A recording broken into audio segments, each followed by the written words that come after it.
Chers camarades, chers collègues, nous nous trouvons aujourd'hui devant l'Hôtel Métropole, un établissement emblématique de Genève où ont travaillé pendant des décennies des milliers de travailleuses et de travailleurs saisonniers soumis à ces statuts honteux qui permettaient à la Suisse de maintenir une main-d'œuvre dans la précarité et l'exploitation.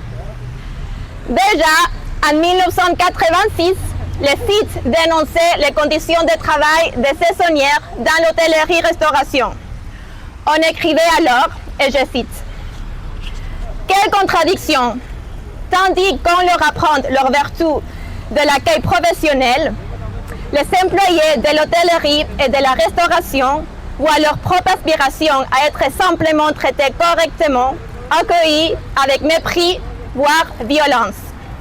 Eux, qui travaillent dans des 5 étoiles où le prix d'une chambre dépasse leur salaire mensuel, eux qui mangent de la nourriture avariée dans un restaurant cité par le guide Go et Mio, apprennent vite que Welcome to Geneva, ce n'est pas pour eux.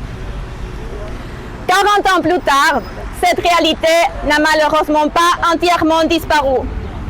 Le secteur de l'hôtellerie-restauration dépend toujours fortement des travailleurs et travailleuses migrants. Et dans les hôtels, ce sont en particulier les femmes de chambre, souvent des femmes migrantes, qui accomplissent un travail dur, indispensable et pourtant invisibilisé, souvent pour des salaires de misère. Aujourd'hui, le secteur de l'hôtellerie-restauration est encadré par une convention collective nationale qui fixe des salaires minimums et des conditions de travail applicables à toutes les entreprises du secteur. Bien sûr, cette convention collective est loin de résoudre tous les problèmes d'exploitation. Et le site continue à se battre chaque jour pour améliorer les conditions de travail des salariés. Mais si l'initiative de l'UDC, les partis des grands patrons, devait passer le 14 juin, ce sont même ces protections minimales dans un secteur déjà extrêmement précaire qui seraient remises en cause.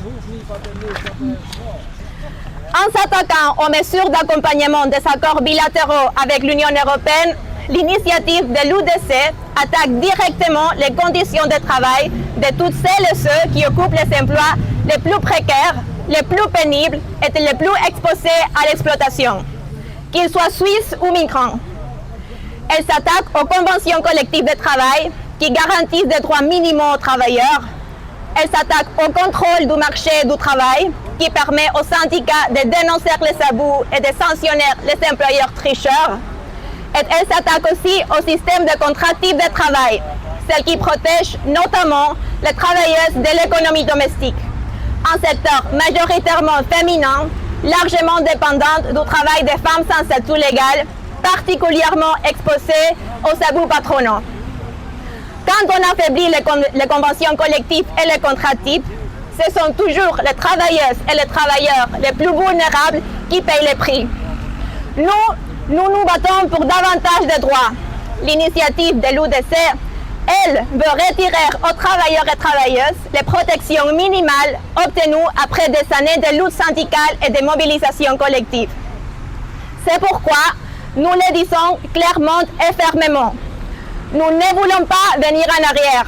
Nous ne voulons pas une dégradation de nos conditions de travail. Nous ne voulons pas donner carte blanche aux employeurs pour exploiter les travailleurs. Et nous ne voulons pas l'institutionnalisation d'une classe de travailleurs sans droit. Pour davantage de contrôle du marché du travail, pour davantage de sanctions contre les employeurs exploiteurs, pour des salaires plus élevés, et pour des conditions de travail dignes pour toutes et pour tous, nous disons non à l'initiative de l'UDC, pas de Suisse à 10 millions. Non, non, au retour du statut des saisonnières. Non, non, au retour du statut des saisonnières. Non, non, au retour du statut des saisonnières. Non, non, au retour du statut des saisonnières.